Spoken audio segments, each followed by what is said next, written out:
Manitou's Reverse Arch is a patented feature found on all of our conventional suspension forks. Reverse Arch not only sets Manitou apart from the rest, but it incorporates several unique advantages which we'll get into. First, we'll address some of the common misconceptions. Reverse Arch does not affect frame clearance. Clearance between a frame's down tube and the fork is determined by two factors. One, the fork crown pitch, and two, adjuster knob height when the fork is turned 90 degrees. When looking at the fork turned 90 degrees, this is the worst scenario for frame clearance. You'll see it's the height of the adjuster knobs that determine the fork and frame clearance, not our reverse arch. This is not unique to Manitou forks. Here, we show our fork fully compressed. Manitou designs the reverse arch to remain within a specific package envelope. For example, you can see that our reverse arch does not travel beyond the crown race surface. Reverse arch has no possibility to contact or interfere with the frame.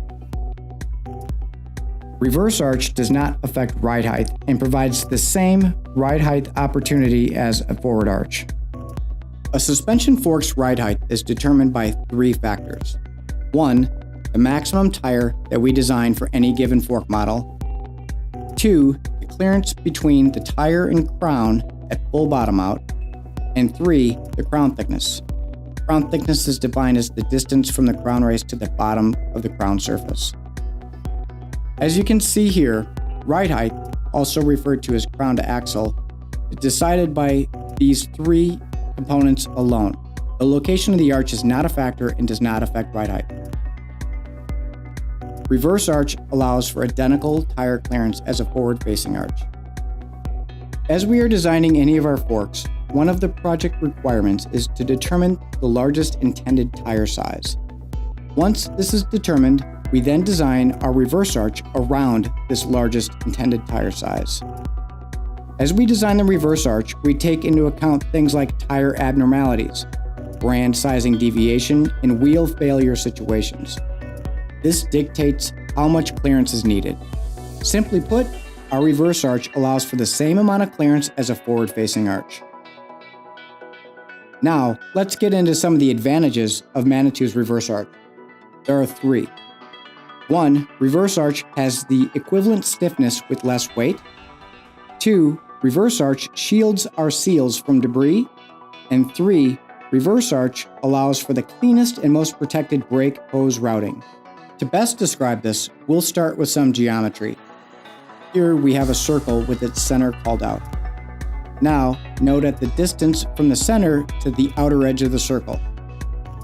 Now, if we move away from the center, we'll look at this distance again. You'll note that this distance to the outer edge of the circle is shorter. Now let's apply the same approach to why Manitou uses our reverse arch. The center of the circle represents the axle. Obviously, the axle is not on the center of the fork, it's offset. If you note the distance from the axle to the outside of the tire, this represents a forward-facing arch location. Now, we'll move away from the center and look at this distance again. You'll note that this distance to the outer edge of the tire is shorter. By placing our arch in the rear, behind the highest point of the tire, Manitou's reverse arch design achieves equivalent stiffness with less weight.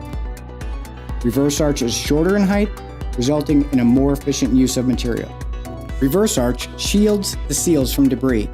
On a traditional style fork, the arch creates a pocket, which catches and traps contamination. Manitou's reverse arch is the first line of defense and acts as a physical barrier protecting the fork seals. Reverse arch provides a natural barrier blocking trail debris and contamination. Any mud, sand, or water that's thrown from the tire is shielded from the seals by the reverse arch. A cleaner fork performs better. Reverse arch allows for the cleanest and most protected brake hose routing. In a forward-facing arch, the brake hose is either exposed and rubbing on the outside of the fork leg or rubbing inboard exposed to the wheel. From there, the brake hose makes an upward non-symmetrical loop. Manitou's reverse arch allows you to route the brake hose from the caliper along the rear of the fork leg and loop behind the arch and the crown. Be sure not to route it between the arch and the crown. The hose is protected from impact or snagging and is secured on the back of the leg. Brake hose is not rubbing on the casting, the crown, or the frame. The brake hose routing is extremely compact and neat all the way up to the front brake. It's very symmetrical to the other hose in the cable. Feel free to reference our technology section at ManitouMTB.com for this and other Manitou information.